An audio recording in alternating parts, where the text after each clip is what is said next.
আমি ফোন চার্জে রেখে কতক্ষণ আগে খাইতে গেছিলাম, তখন বন্ধু সবুজ কল দিছিল, আমি দেখি নাই।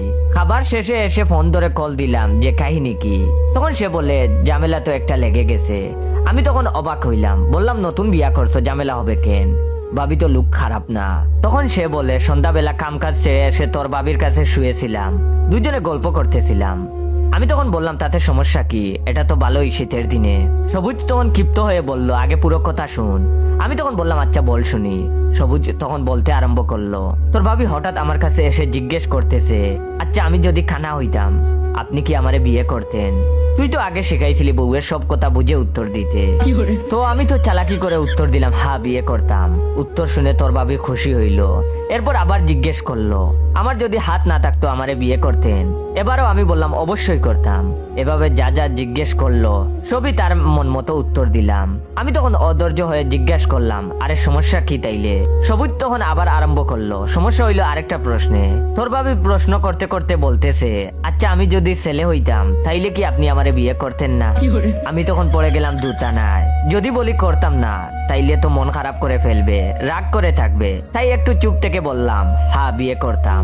আর তখনই তোর ভাবি অগ্নিমূর্তির রূপ ধারণ করে ফেললো, আমারে গে উপাধি দিল, আমার সাথে সংসার করবে না বললো, রুম থেকে আমাকে বের করে দরজা লাগিয়ে রাখছে। এখন আমি কি করব বল? আমি তখন কথাগুলো না শোনার বান করে হেলো হেলো করতে লাগলাম। নেট সমস্যা বলতে বলতে কল কেটে দিয়ে এখন বসে আছি। এখন আর এসব শুনে লাভ নাই, এর কোনো সমাধানও নাই। কারণ বউয়ের যদি ইচ্ছা তাকে অশান্তি করার, অশান্তি লাগিয়েই ছাড়বে। এই নারী জাতি না থাকলে কত অদ্ভুত প্রশ্ন আর ঘটনা বলি অজানা থাকতো। আপাতত তার হিসাব মিলাচ্ছি। এদিকে আমার কাছের সিনিয়র আপুর বার্থডে ছিল, তাই খুশিতে তার গালে কেক মাখিয়ে দিয়েছি। এটা নিশ্চয়ই কোনো অপরাধ নয়। আর যখন ওনার গালে কেক মাখিয়েছি তখন তার বয়ফ্রেন্ড সেখানে ছিল না, কিন্তু আপু পিকগুলো মাইডেতে দিয়েছে। আর ভাই তাহা দেখি আমারে মেসেজ দিয়ে দেখেছে।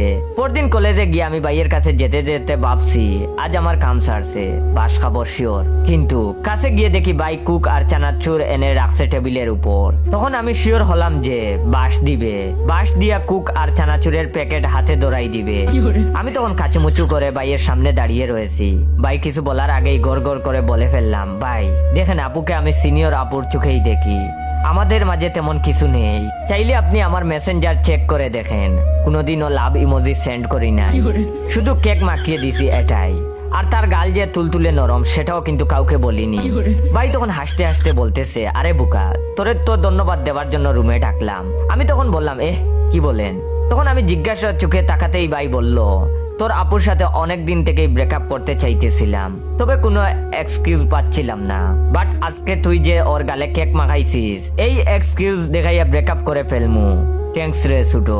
তারপর আমি ভাইয়ের কাছ থেকে প্রস্থান করেছি কুক নিয়ে, কিন্তু আমার গলা দিয়ে কুক নামছে না। ভাবছি আপুর কতই না কষ্ট হবে। আগামীকাল আপুর ব্রেকআপ হইল, বিকালে তাকে নিয়ে ঘুরতে বের হবে, পাঞ্জাবিটা ইস্ত্রি করতে হবে। আচ্ছা আপুর নীল শাড়ি আছে তো?